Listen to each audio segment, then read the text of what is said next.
Radio Rahim here with the always flashy Paulie Malignaggi. Another stellar suit, my friend. You're always coming clean. Look, man, this is a controversy up here, at least by some people's standards. I'm eager to hear what you think. You know, you heard Erislandy Lara up there feeling like he got robbed. How do you come down on this one? I think I don't have a problem with it going both ways, as long as it's close. You know, I really think this was a close competitive fight with a lot of rounds.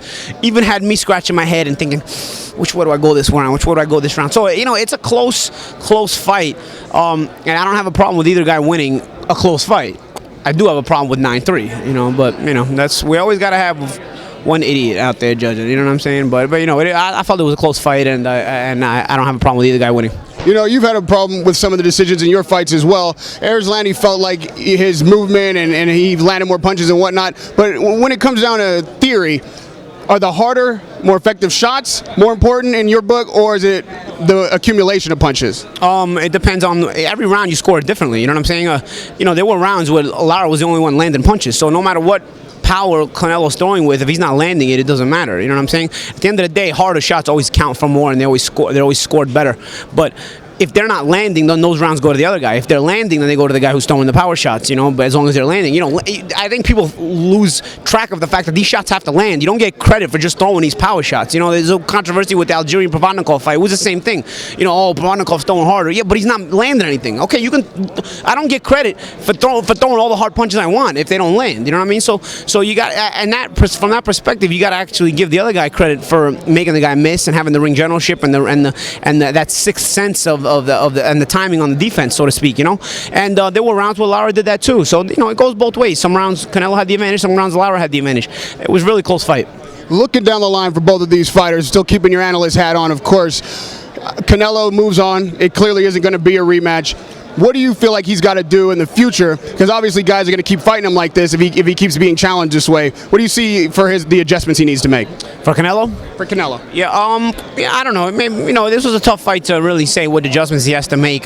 You say you maybe use the jab a little bit more, but, you know, then again, when you find a southpaw, it's hard to use the jab all the time, you know. Canelo fought as good of a fight as he can fight, you know, and like I said, I don't have a problem with him winning the fight either. I think it was close, and it could have won either way. But this was always going to be one of those fights that was going to be a toss-up, and the way it was fought, and I think the way it was scored for the most part, showed that. You've had your share of commentary on the business of boxing, and I think that's what Lara's going to face now. Do you think that it's fair?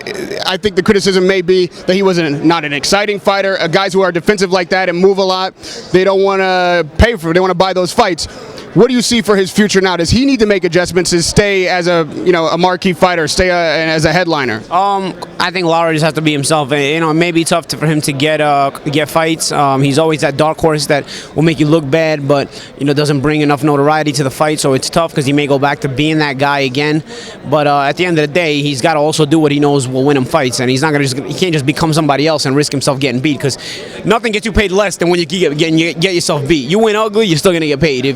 If you start losing, regardless of how you lose, eventually it's not going to count anymore. You know, it's not going to matter. And before I let you go, I'm going to take your analyst hat off and put your gloves on. Obviously, people want to know if they're going to see Paulie Malignaggi in the ring again. How are you feeling right now? And I'm getting better.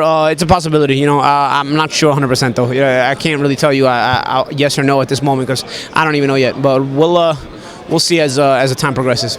And lastly, Paulie, if you don't go back in the ring, do you feel like satisfied? Do you feel like you proved what you had to do? You got your championships, you know what I mean? Like, could you walk away from this game and really feel like you've done and accomplished what you wanted to?